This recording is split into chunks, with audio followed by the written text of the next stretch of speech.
years old now. Film March 2021. Weezer have released 5 more albums since I filmed it. I'll address that at the end.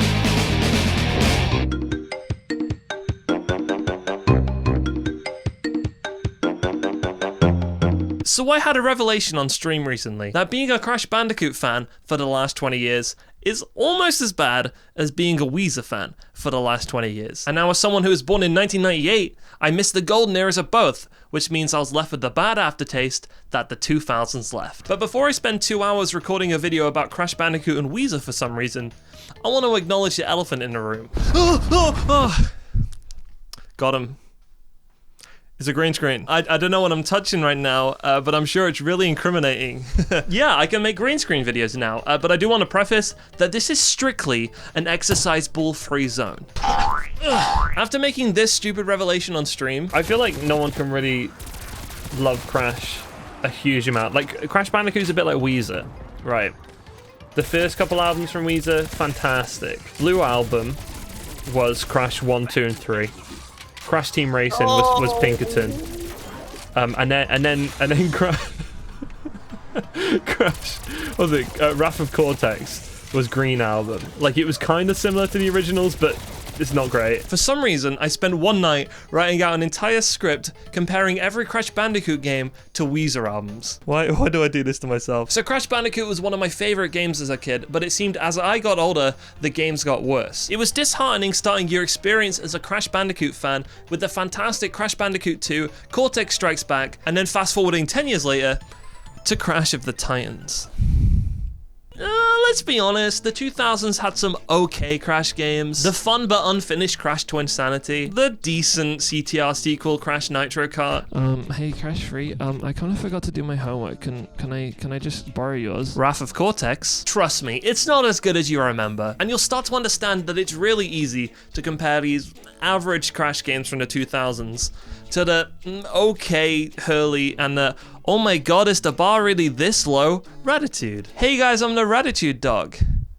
Wow, this album's not very good, is it? Where's my sex? You see, both the Crash Bandicoot game series and Weezer's discography started at their peak in the mid-90s and then started to decline the further into the 2000s we got. Sometimes I can't help but think that if Crash Boom Bang and Raditude came out at the same time, that Can't Stop Partying feat Lil Wayne would be the theme song. I can't stop party games, because it's a party game. And it's bad. But emerging from the confusing and odd 2000s, both Crash Bandicoot and Weezer made somewhat of a return to form. And this begs the question, how well does Weezer's discography match up to the Crash Bandicoot game series? Spoiler, it's scarily accurate.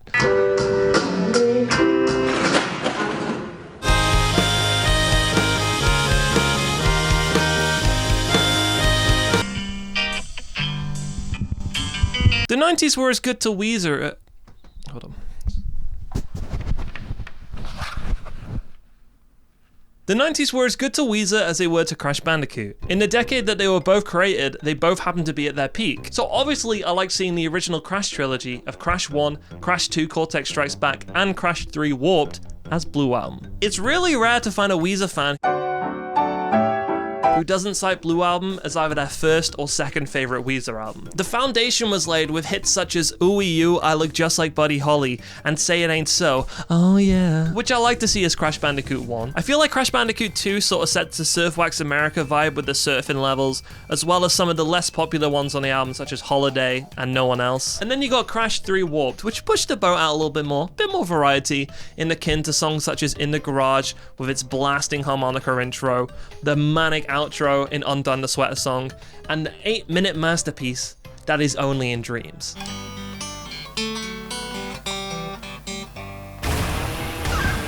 Yeah! Blue Album's follow-up, Pinkerton, otherwise known as Incel the Album, didn't really age very well, especially with Rivers hitting us with some questionable broken English in Across the Sea. However, the album is a masterpiece in its own right and is still heavily loved by fans, despite the criticism at release in 1996. Now that's not to say that Naughty Dog's farewell game Crash Team Racing was poorly received at launch. In fact, quite the opposite. Whoa, they're going fast. But much like Pinkerton, it did seem to have more of a cult following than the original trilogy. Similar to Pinkerton compared to Blue Album. You see where we're going? You see where we're going? We're going. And considering it was Naughty Dog's last Crash game, they thought they would jump the shark and introduce an alien antagonist, Nitrous Oxide, which fans then actually enjoyed. It didn't have the effect they wanted it to have. And Weezer fans, call me on my BS if I'm wrong, but I recall reading that Rivers was a bit taken back by the instant fame and success that Weezer got from Blue Album, and released more of a raw and rough around the edges sophomore album to try and push away some of that spotlight. My source for that information is actually in the description. It's paypal.me/knockoutwolf. And I think that's similar to how Naughty Dog thought, well, this is our last Crash game and we want to try and push fans away so they don't demand more games made by some other developer. Oh geez, this is awkward. It actually got rated higher on Metacritic than the original Crash, so And of course Metacritic's love for CTR is the love we have for Pinkerton in our hearts. Aww.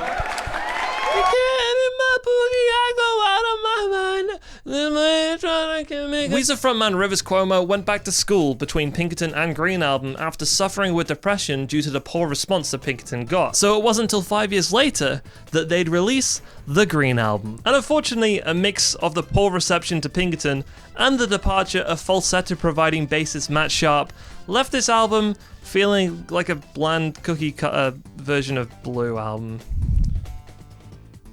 It's not great. Don't let go. Ooh, oh, oh.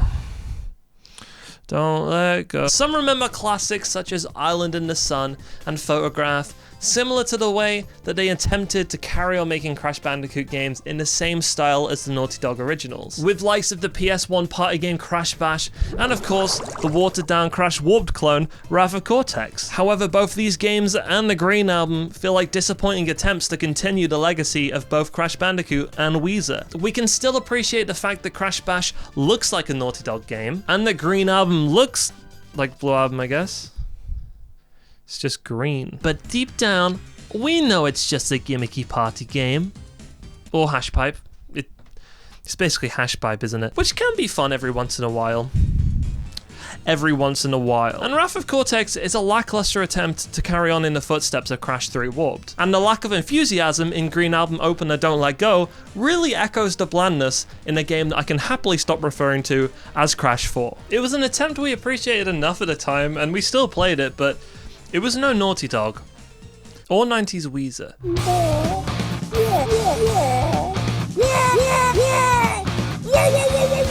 This era confuses me.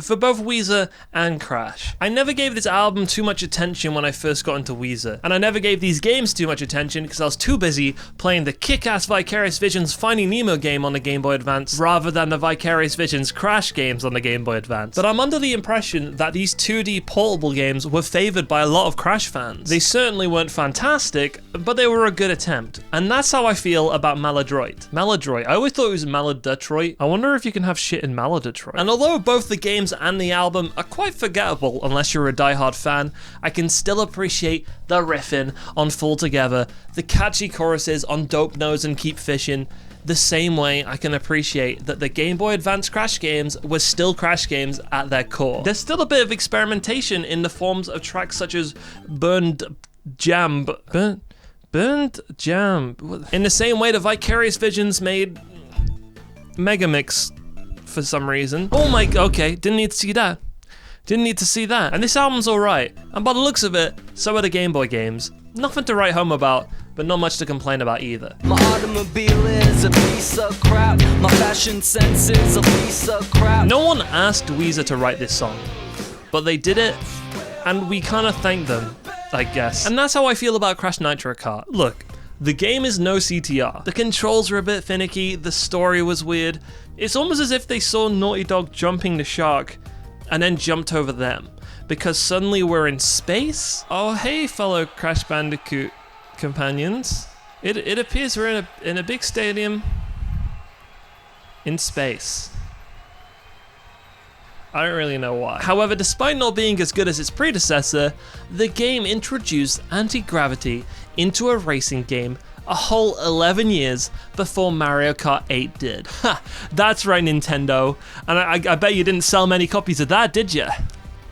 Oh, and this feature is what made Nitro Kart stand out from Crash Team Racing in the exact same way that Make Believe's Perfect Situation stands out as the best track on what is otherwise quite an average album. This is such a pity.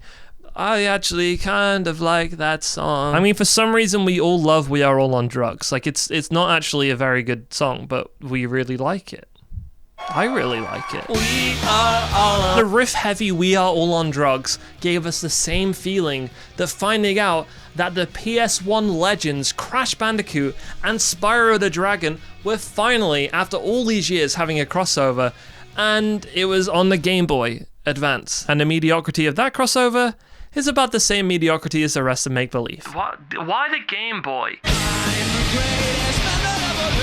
I missed out on Twinsanity as a kid, in the same way I didn't see the Pork and Beans music video until years after it came out. Why did nobody tell me there was a Crash Bandicoot game where you could play as both Crash and Cortex, and why did nobody tell me there was a music video full of YouTube memes? Seeing a bunch of classic YouTube memes in a music video together would have blown 10-year-old me's mind. Maybe that's why. Maybe it was for the best. Weezer's Red album features the song The Greatest Man That Ever Lived, parentheses, variations on a Shaker hymn, and it is one of the best songs they have ever written. That song is unironically a masterpiece, and I can only compare it to the perfect Twinsanity soundtrack in the form of a Super Mario Sunshine styled a cappella.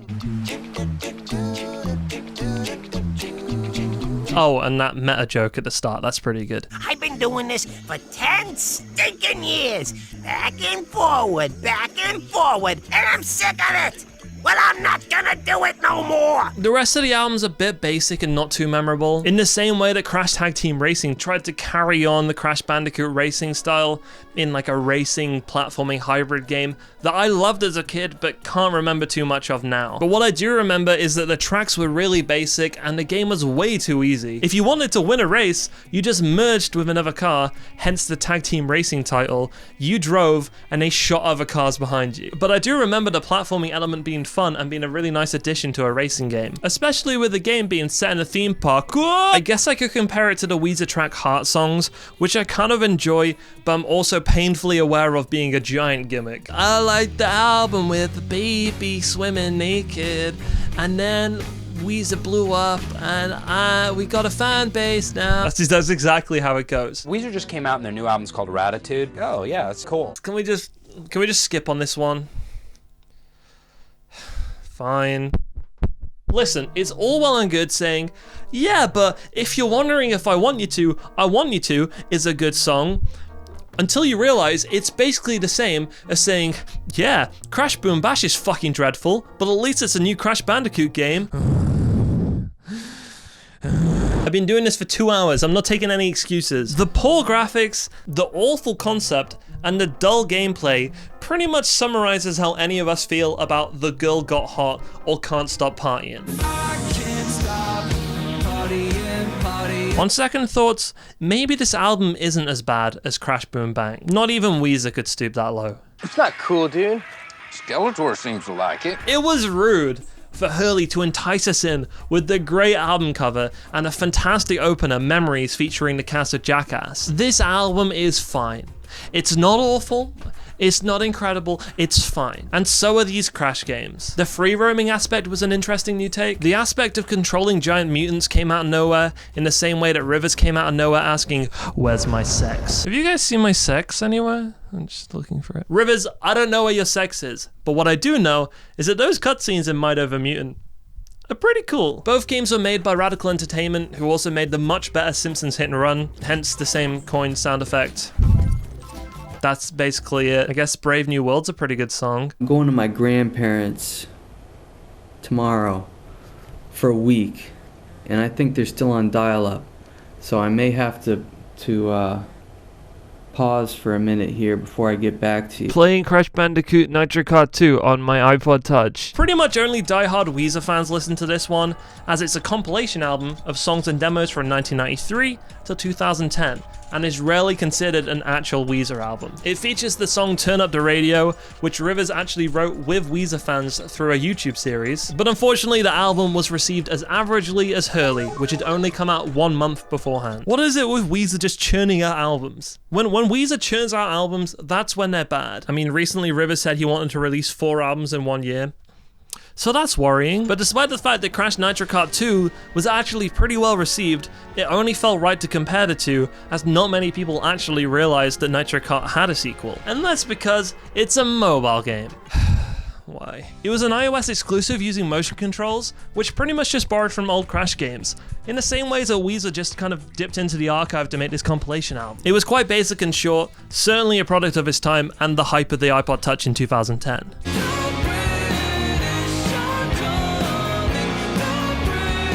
After a 9-year hiatus of console Crash games and a 4-year hiatus of Weezer spewing out a mediocre album every year, both Crash Bandicoot and Weezer did one thing none of us were expecting. In 2014, Weezer made a comeback with the album Everything Will Be Alright in the End, which was actually good. And Crash Bandicoot came back in the form of a gorgeous remaster of the original trilogy. Really? Is this right? Really? Apologizing for questionable dips and admitting I forgot that disco sucked in the fan-servicey Back to the Shack, a banger that rocks as hard as something you'd find in the middle of Blue album, Weezer kicked off a new era for the band and actually spent more than just 1 year writing the album, returning to their roots and sound. Apparently they considered over 200 songs for this album and then ultimately decided on the 13 that secured the tight structure of this classic sounding Weezer record. They recorded the record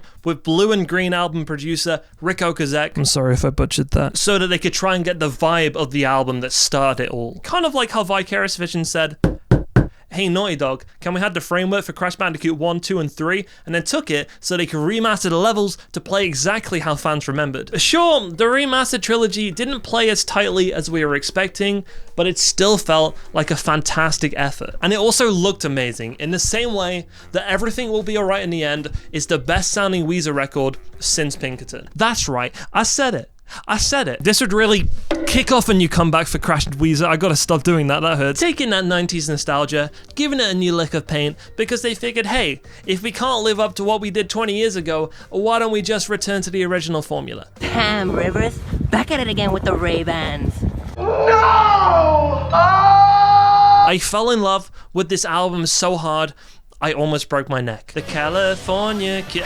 In fact, I was so obsessed with this album that I made a very poor quality album review on this very channel. Don't go looking for it, it's not there anymore. Most well known for their first 2 records, the Blue album and Pinkerton, released their 10th studio album, the White Album. Oh, come on, guys. But every single that was released from that album just blew me away. Maybe not Thank God for Girls straight away, but it grew on me. You might not like that song, but in the same vein as The Greatest Man That Ever Lived, I could not imagine Weezer's discography without it. California Kids kicked off the album with this incredibly exciting feeling of freedom and opportunity. LA Girls has the most infectious guitar solo, which I cannot play to save my life. King of the World gave us this beautiful love song, which was hidden in the roots of a classic Weezer track, and all was well. Now this segue between Weezer album and Crash game is such a stretch that I'm gonna have to read it out straight from my phone. Now I can understand why some people may prefer Everything Will Be Alright in the End to this album, as there's certainly less content on the surface and it's a bit less consistent, but not everybody that loves a remastered collection of 3 classic platformers will enjoy the next game in the series when it puts those characters in cars. Oh my god. Now the original Crash Team Racing is a game that I unfortunately didn't get to play as a kid, but as soon as I saw the teaser trailers for the remastered version, my interest was instantly peaked. Released just a couple weeks after we had to leave my childhood home, which was a very strange and emotional period of my life, I latched myself onto Crash Team Racing Nitro Fueled as hard as 2016 Weezer Obsessed Brody latched onto the White Album. I was often streaming it till 3 AM to make sure I did all of the Nitro challenges and got high enough on the leaderboard to unlock the champion cart and the skin for each Grand Prix. I experienced every crumb of content we got from this game for months. Not only was this remake a stunning, faithful recreation of an underrated PS1 racer, they also implemented the improved speed system from Crash Nitro Kart, all the characters and tracks from Nitro Kart. I mean, minus the anti-gravity parts, but White Album has flaws too, I guess. And they just gave us a ton of new content, including characters from the lesser-known Game Boy games, the iPhone Nitro Kart sequel, and even the TNT crate. What? Crash Team Racing Nitro Fueled getting microtransactions in it. Here's where the list finally gets a little bit messy, because Weezer had a few bumpy years, whereas Crash, not so much. That's not so good, Al. Yeah. Fortunately, after 2 top-tier albums from Weezer, they followed up the White Album with Pacific Daydream, an album that's probably more interesting if you actually daydream something else while listening to it. The opener, Mexican Fender, fantastic song. I love it. But the rest of the album is so average and forgettable, so I can only compare this middle-of-the-road Weezer album with the fact that Crash Nitro Kart implemented microtransactions into the pit stop, a feature that so many of us disagreed with. Sure, it didn't give you any gameplay boost, it was purely cosmetic, and I guess I kind of like songs like Happy Hour on sad days and tracks like QB Blitz. But it's sad that a remaster of a PS1 game now has microtransactions in it. Welcome to the 2010 CTR. I hope you enjoy being milked. Oh, forget I said that. But hey, that's Activision for you. And I guess that's Rivers Cuomo for you. You know, following up Weezer's best album in 20 years with a snooze fest that features the song Feels Like Summer. Basically a song that Rivers apologized for back in 2014. Most people forgot about this album, and I think Weezer kind of did too, because when I saw them live for the Pacific Daydream tour, they only played 2 songs off it. And I guess most of us just forgot about the microtransactions too, when we realized they weren't going anywhere, and they weren't really hurting anyone. They were just disappointing.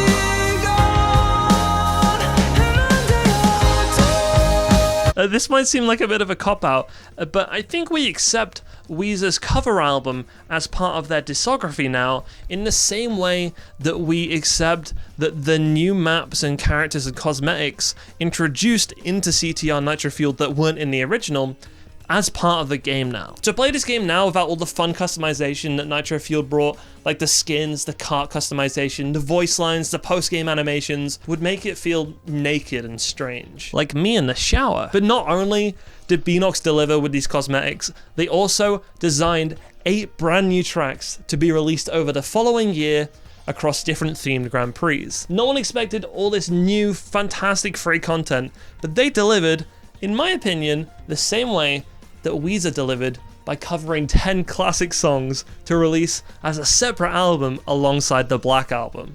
Speaking of the Black Album...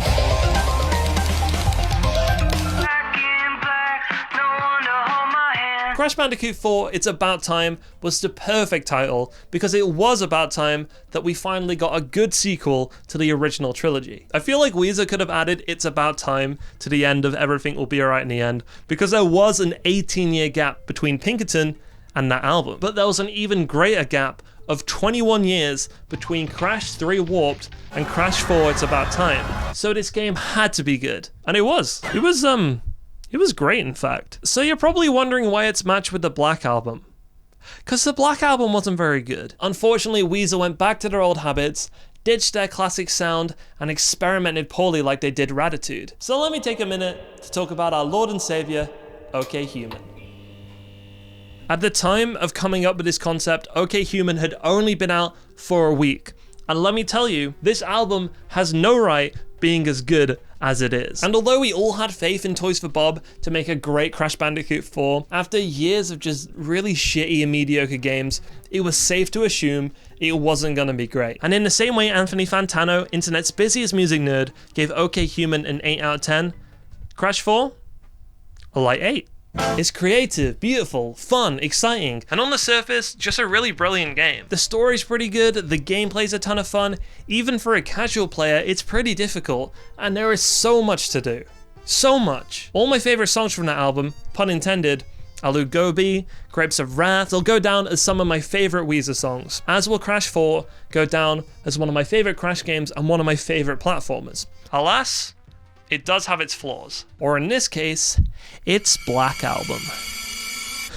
Sure, this game has some messy levels and some repetitive areas, much like any good album does have some of its less enjoyable songs. But the joyless grindfest that this game becomes for anyone who's not a casual player and wants to try 100% the game is just, it's just so easy to compare to the mediocrity of the Black Album. The way that Weezerland was made in Fortnite to try and promote the Black Album feels as cheap as Crash 4 offering double the gems for just playing the same level but in black and white or mirrored mode or some freaky filter on it. To achieve the true ending of this game by completing every single part of it is just way too much work for little payoff. Don't get me wrong, I enjoy some of the ramped up difficulty. It's so satisfying when you really struggle to unlock a gem and you finally get it, or when you get far enough in the level without dying to get a flashback tape and then you can 100% those levels. It's so fun. Like, that stuff I enjoy a lot. Those flashback levels, by the way, despite how difficult they are, really cool idea, they're so much fun. Kind of like how every Weezer album, no matter how bad it is, has one or two good songs. Is that a stretch? In Black Album's case, High as a Kite is a good track. California Snow, the closer, surprisingly great. I kind of enjoy the gimmicky opener, Can't Knock the Hustle, in the same way I kind of enjoy the inverted versions of the levels, but it's not something I cherish as either a Crash fan or a Weezer fan. The levels where you play as a different character and then interject and cause some dynamic change to the other character's story, that's a cool addition, but from that point onwards, you basically just have to play the same level again. And these little flaws are the kind of thing you'd expect from a non-Naughty Dog Crash Bandicoot title, in the same way you kind of expect Weezer to go back to their old ways and ditch their original sound every now and then. But it's a shame it's something we gotta complain about. I mean, there's qualities of both. Like, I do enjoy playing as a different character and having an effect on a different character's story. It's a cool idea. In the same way that Black Album, despite how mediocre the whole thing is, closes with this fantastic synth-indulged track California Snow. But these flaws are definitely more noticeable for fans rather than casual players or casual listeners. That being said, Crash Bandicoot 4, 75% OK Human, 25% Black Album. So that concludes all of the Crash games. So where does that leave the delayed Van Weezer? In the future. It's not out yet. I can't compare it if it's not out. Is what I said 2.5 years ago in March 2021. It's now July 2023. Obviously, since then, we've had a long time to sit with Van Weezer. And honestly, I kind of enjoy it. As Weezer albums go, it's kind of enjoyable and not as cringeworthy as I thought it was gonna be. It's called Van Weezer, by the way. This is the cover. This is what it looks like. But like the next 20 seconds of what I said back in 2021, it still kind of works because Weezer are very predictable. So I'm just gonna let him carry on. Sure, they have released some singles from the album already, and they're alright, you know, as alright as songs can be from an album called Van Weezer. They remind me of the future of Crash, because I'm pretty sure we're on the path to another decent Crash Bandicoot game, and at least another okay Weezer album. I'd say that was pretty much true, because I'd say that Van Weezer pretty nicely matches up with Crash Bandicoot on the Run, which was this like Subway Surfers Endless Runner kind of style mobile game that they made a couple weeks after I recorded the original video. I mean, they probably made it before then, but it came out then. And I guess I didn't mention it because I'm an adult and I don't play many mobile games. That's not true. I play Clash of Clans every day. And what do you know? Just like Van Weezer, it kind of did the IP in the series before it justice. Ish. It was harmless fun. It included a bunch of characters from throughout the series, like CTR did. It even included a boss from Crash of the Titans for like the two people that cared. A Spyro crossover as well. But then in classic Activision fashion, because they just love ruining things, not 2 years after the game came out, they shut off the servers and completely delisted the app from the App Store. So you can't download it, and if you still have it, you can't play it. In fact, I have my phone here, and I'm re-downloading it. I'm gonna see what happens when I launch it. I didn't actually prepare for this, but I forgot I played it for like 7 minutes. Why they made it unplayable? I have no idea. The gaming industry is slowly destroying itself and making game preservation harder by the year. But that's a video for another day, probably in like 4.5 years. Okay, I've got it. I'm launching it. It's King. It's a King app. The Candy Crush people. Connection error. You don't seem to have an active internet connection. Please check your connection and try again. Actually, I think that's a you problem. Activision. Why are we like making games that that are alive for like a year and then turning the servers off. Knockout City, the dodgeball game, I played like 10 hours or so of that, and it was really fun. It was nice, it was fun. And I think it's EA who had that, and they were like, oh, only like 100 people play it a day, so let's just shut it down. You make so much money. You make so much money. Just keep a server on. You make so much money. Do you know how much money people put into that game? I bought that game with real money and only played it for like 10 hours, which, yeah, is a me problem. But now I can't play it, and no one can...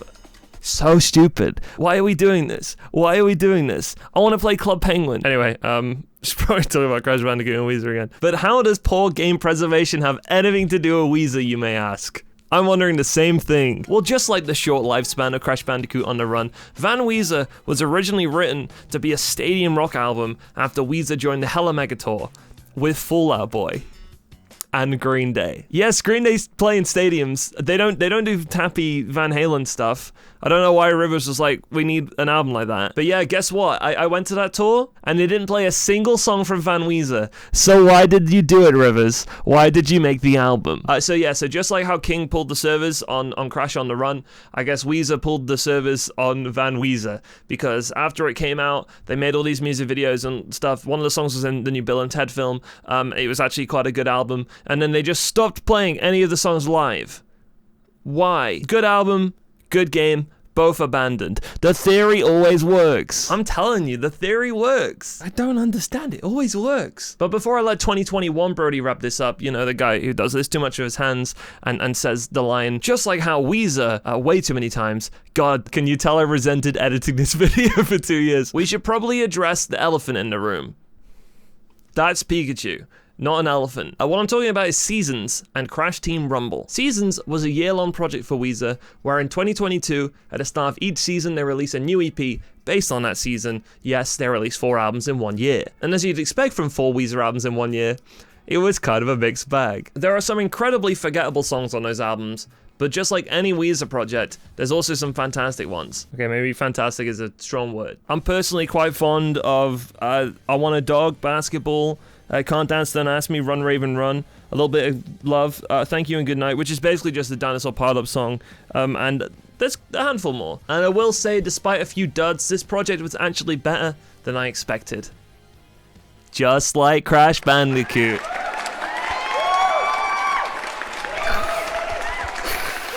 The recently released Crash Team Rumble that just came out on Xbox and PlayStation, it's actually better than I expected, and I think better than anybody really expected. Sure, it is pretty basic. It's a 4v4 game mode where your team basically just tries to collect the most Wumpa fruit and put it in a Wumpa fruit storage thing, and you just kind of fight each other and stuff.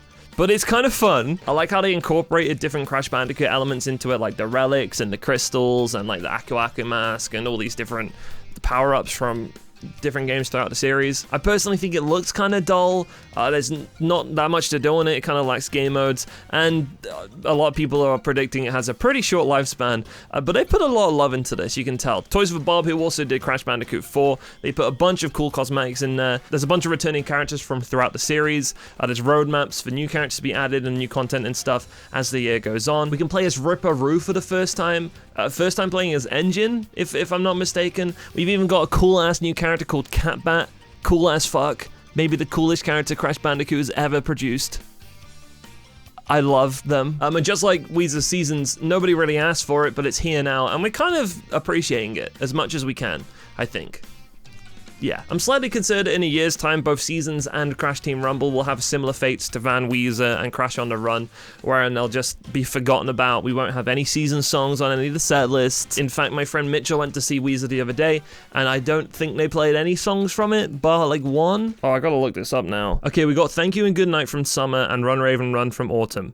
That is it. But that's okay. Just quick sidebar, this setlist is incredible. Whenever Weezer come here, they just play the greatest hits, like no B-sides, no cool deep cuts. They did You Gave Your Love to Me Softly with Barry Johnson from Joyce Manor. Blast Off, Endless Bummer from White Album, The Greatest Man That Ever Lived. I would die to see The Greatest Man That Ever Lived. That's our generation's Bohemian Rhapsody. I'm not joking. The Wasteland, Pink Triangle? Oh my goodness. But yeah, only 2 songs from the 4 albums they released last year, and I'm sort of thinking that Crash Team Rumble, although it'll still be playable hopefully for the next couple of years at least, after like the first year, there'll probably be no updates, no new content. Sad. But in the same way, I've been enjoying a handful of songs off the Seasons albums. I'm hoping I can at least enjoy Crash Team Rumble for the next 6 months or so, in the same way I enjoyed Crash Team Racing in its prime when they were just getting constant updates, new content, new cosmetics, all this cool stuff. Just don't turn off the servers. Just don't turn off the servers. It's multiplayer only. Don't turn off the servers. I'm not playing with bots. But I will say, it's 2023 now. If I get anything good out of either Weezer or Crash Bandicoot, I'm holding on to it with both hands and I'm running. But anyway, back to this handsome guy. Whether it's full of filler or it's the next everything will be alright in the end. We can only hope what's next for Crash Bandicoot is as good as what's next for Weezer. But as up and down as both have been for the last 25 years, we'll never really know. Finn, it's done. Oh my god, I started filming this video 3 hours and 45 minutes ago. Whew. So if you made it this far in the video, thank you so much for your time and for listening to my weird ass concept for the last, oh god, how long is it gonna be? I'm gonna go. Thanks for watching this video. Please like and subscribe. I'll see you later. Bye. Oh my god, it's end screen time, finally. Thank you so much if you made it this far. I procrastinated so much about editing this video. I just kind of stopped making YouTube videos for a while because editing for YouTube became my full-time job and sort of sucked the passion out of doing it as a hobby for a while. I've written so many scripts since, but if writing a script is a molehill, then editing the actual video is a mountain. Honestly, the writing or concept idea is like 1% of it for me. Everything else takes so long. And I'm really happy it finally came together after years of putting it off or just like chipping away at it when I had a day off every now and then, you know. Spending so many dozens of hours editing footage of yourself from a couple years ago where you're like not totally happy with how you look or your mannerisms and stuff kind of sucks. But I'm sure I'm probably the only person who that annoyed. And I'm sorry if it annoyed you. Since 2021, I've taken to streaming a lot more. I'm close to 900 followers if you want to help push over at twitch.tv/KnockoutWolf. I mostly stream GTA Roleplay on Let's RP. I do PS2 Classics on Tuesdays for PS Tuesday. Occasionally do new games or whatever shit I'm feeling, like Dead by Daylight, Fall Guys, random mini games, Dark Souls, stuff like that. My band also signed to Counterintuitive Records and released our debut album. Oh my god.